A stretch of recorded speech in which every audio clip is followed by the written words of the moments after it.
Welcome back to my YouTube channel. This is going to be our last video on the programming with C++ series. This is the week 10 of the programming with C++ series, and today we're going to be talking about function over. I said function. Sorry, we're going to talk about the function overloading. We're going to talk about the operator overloading and the derived classes. So let's start. Someone might ask, oh, so what's the meaning of operator overloading? Operator overloading is something similar to function overloading. I already told, if you hear the word overloading, it's just multiple, like means multiple. So operator overloading is just how the operators behave for user defined data types like classes.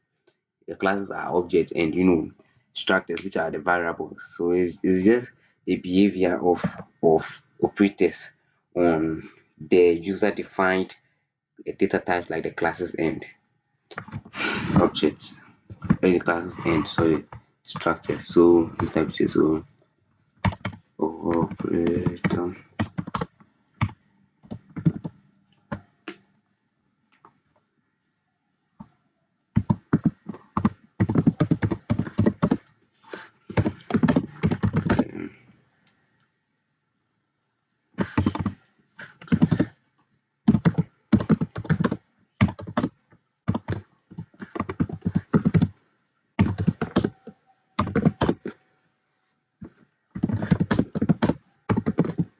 user filter like the classes and structures.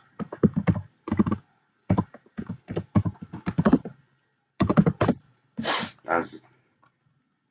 That's just it. That's just it. That is it.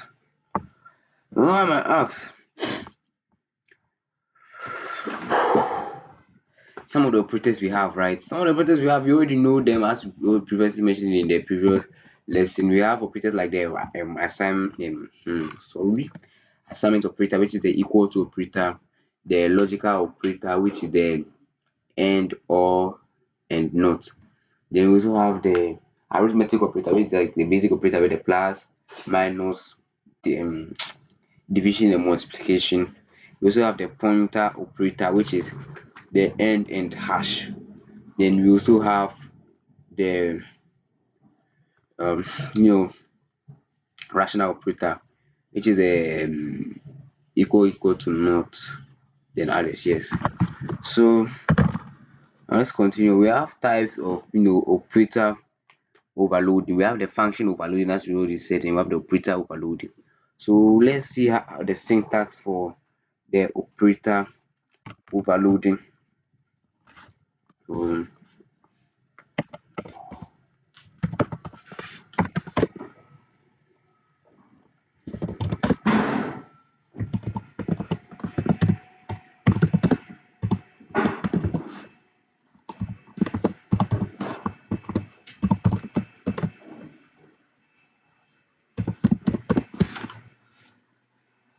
that one, the syntax is the return type, the operator symbol, and the parameter.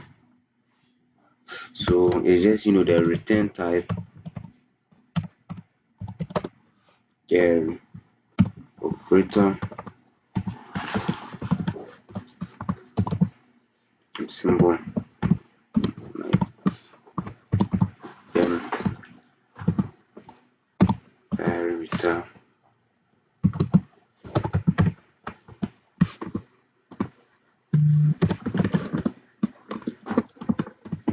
It's so an example. So this is the return type. So I can say int, then the operator. So we want to be operator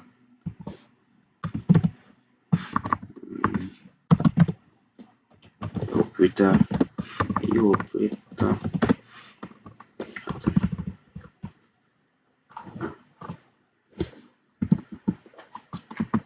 operator, with a symbol. So let's say it will be plus, plus, then parameter. So int each. This is it. Then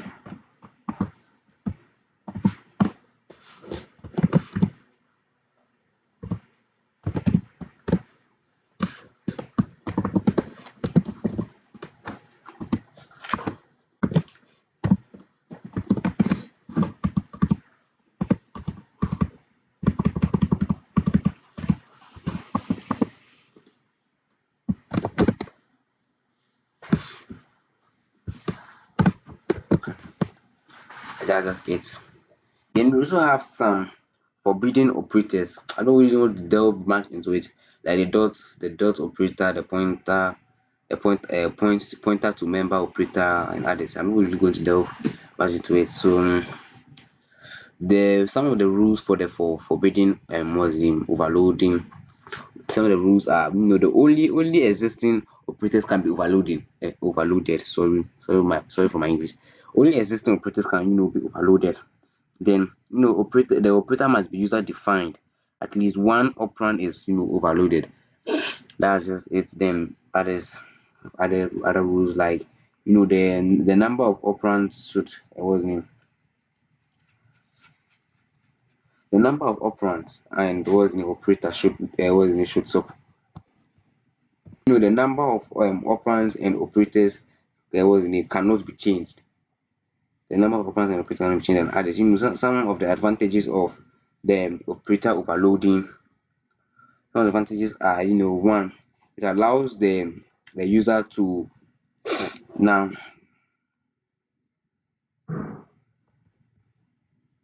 it allows the use of notations closer to the target domain. That's just one. Then I say it's very easy to understand.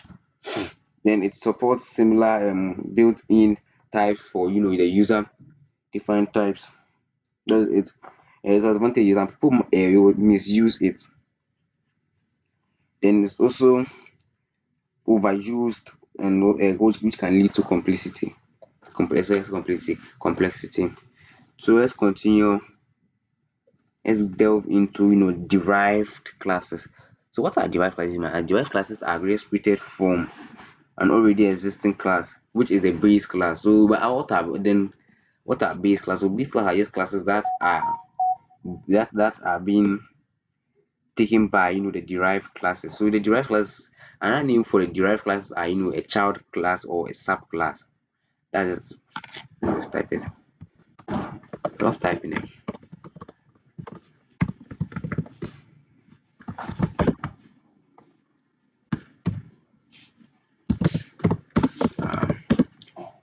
You know,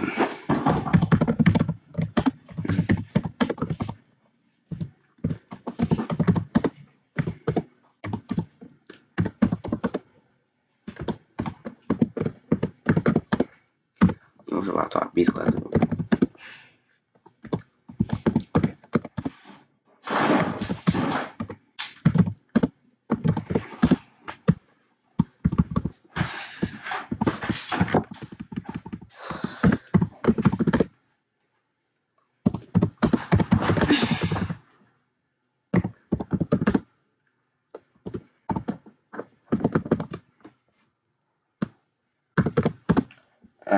So let's see the derived classes definition, how we can declare a derived class.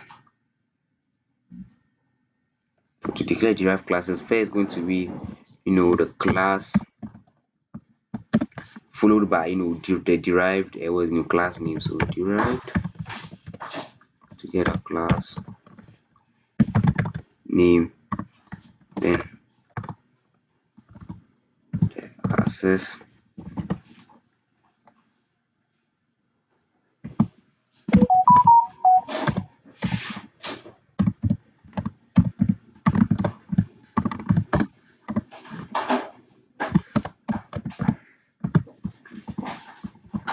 and then the base class.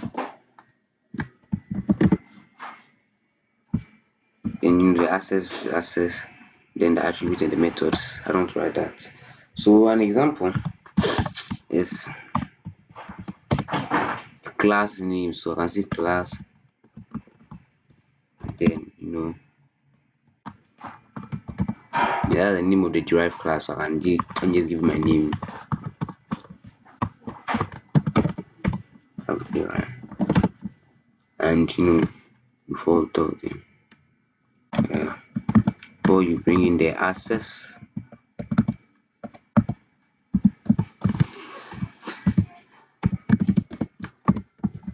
and then the attribute, the methods.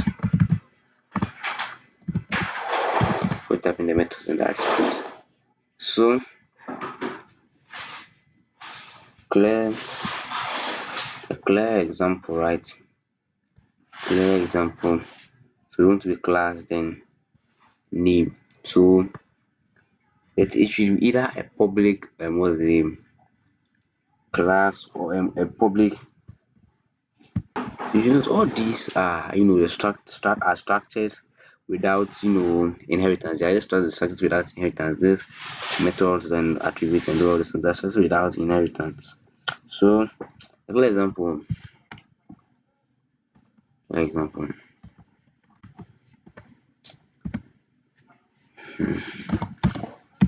class is going to be what? So will be derived, then the name. So I can say ado,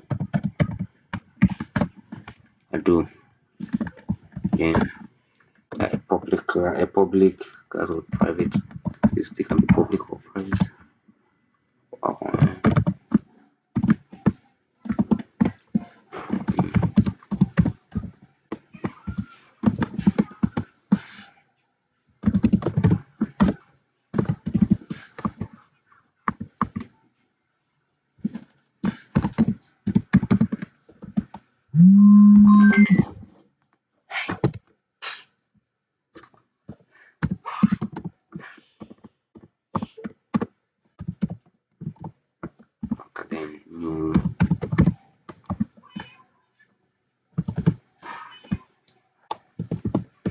then an example of a derived class.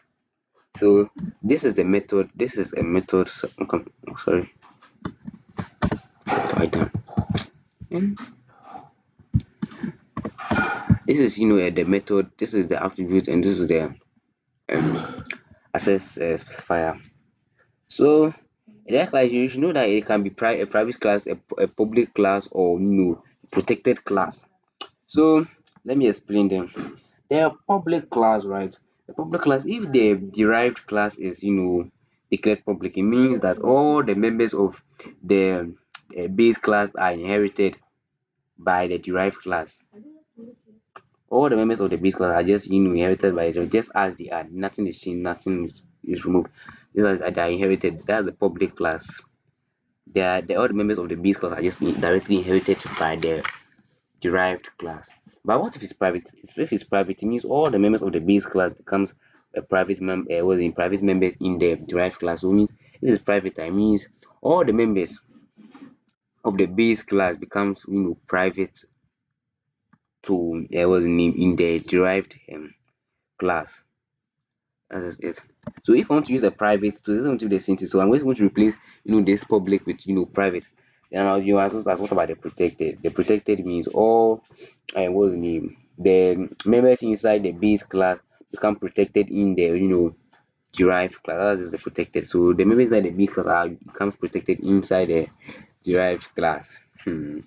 So if I want to use the protected, so it's just going to be the same. If I want to use any of them, I'm just going to change the part that I wrote this public. I'm just going to change it to what private. So if I want to use private, I'm going to use private. Then if it's going to be protected, I'm going to use what protected. So it's going to be protected and ado. It is probably going to be private, then ado.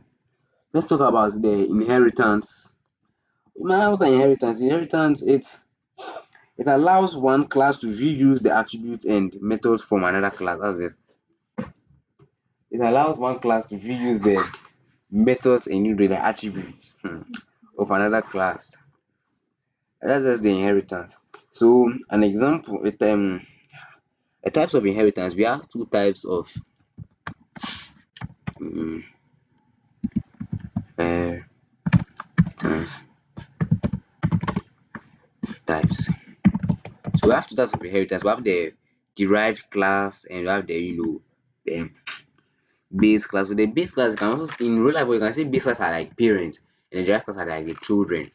That's I'm using it in like real life application. So we have two types. We have the derived class, and we also have the base class. Yes, and let's explain them. So the derived class, is a class that it inherits it. Sorry, it inherits from another class. It inherits from another class, which is the base class. It's being inherited from the base class. That is just like it inherits from the base class, but the base class it is there to be inherited by the derived class. That is it. So let's continue. Yeah, this is example of the inheritance. So code like this. So let's say class, let's say Ado. I won't want to use my name, the one teaching, so it's going to be Ado. Then let's say Ado, then let's use sleep bucket. Then that's the sleep, that's the method, and it is another method. Just note methods are in brackets. Yeah, that's it. Methods they end with bracket. That's just it. So this is an example of the inheritance. So then what I'm going to do is class,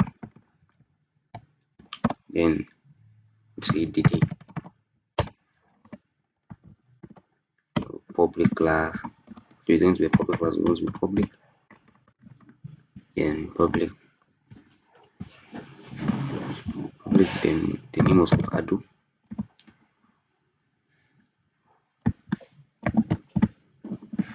Public or like dd say wash.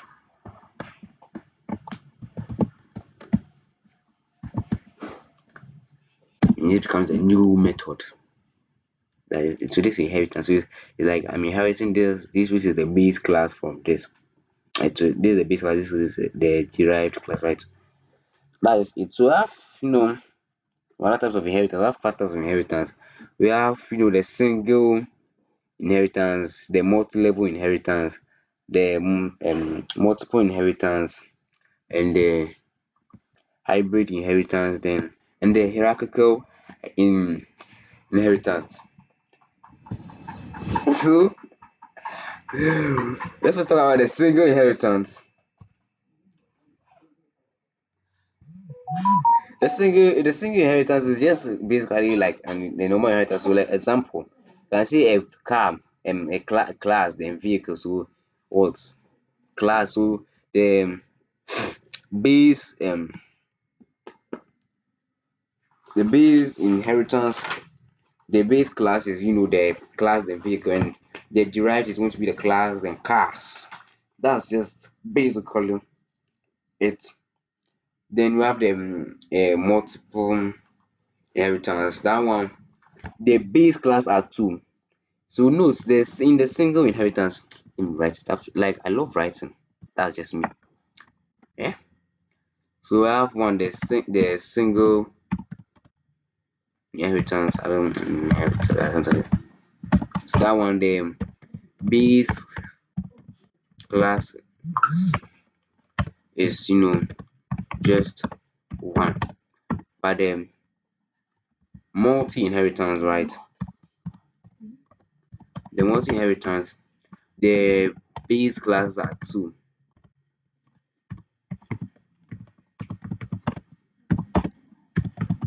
Are two.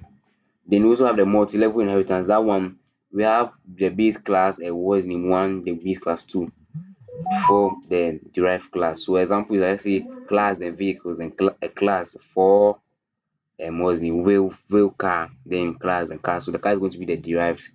Then we have the hierarchical The hierarchical, hmm, hierarchical in mm, the hierarchical inheritance. So that one, the derived classes are rather two. The base class is just one. The hierarchical inheritance. I have to type this word because I might forget. Uh,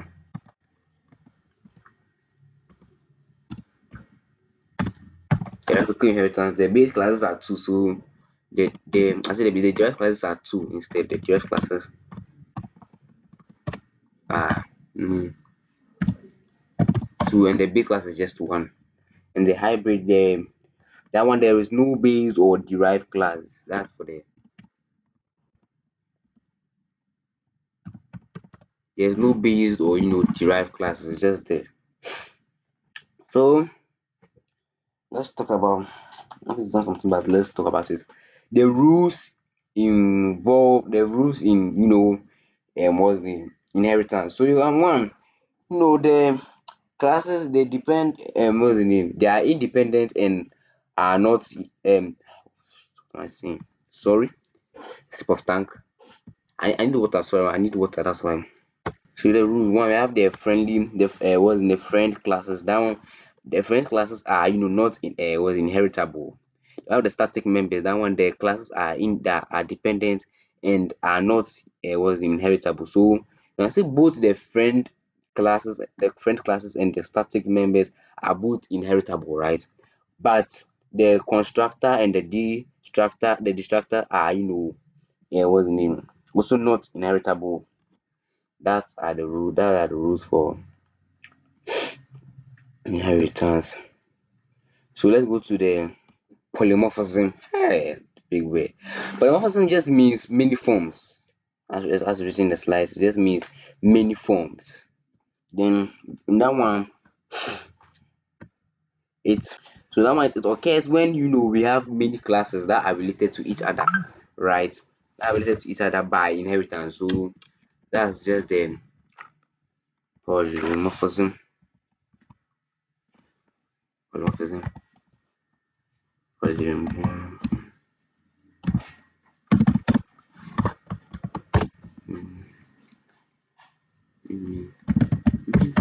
It means many forms. So that one, it means it occurs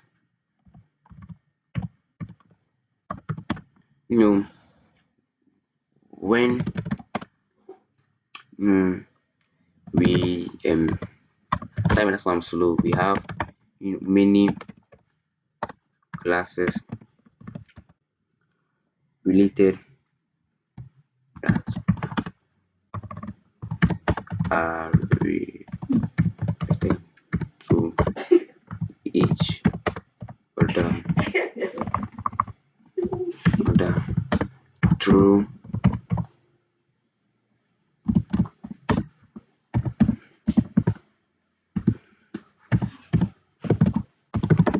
inheritance. That's just the polymorphism. So the code for polymorphism in inheritance. So let's go or delve straight into it. Hmm. So let's go. It's going to be let's see code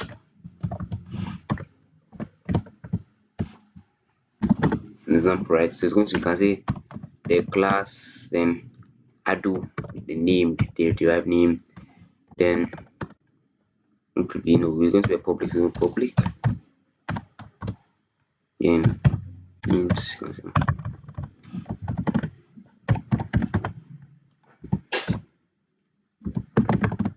my age, then void get age with age, then what you can say C out, then let's say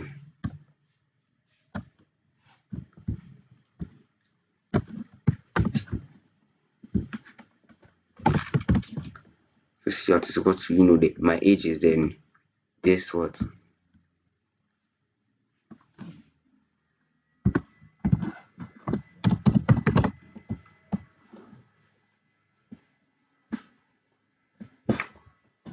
if I type no, sorry. Then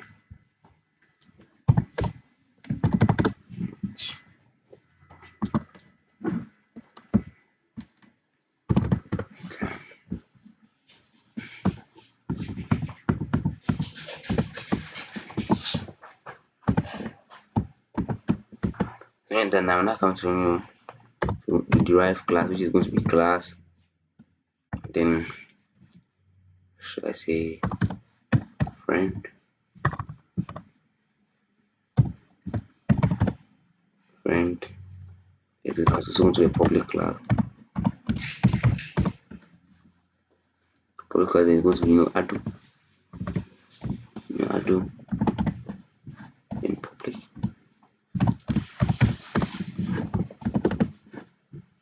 Alright.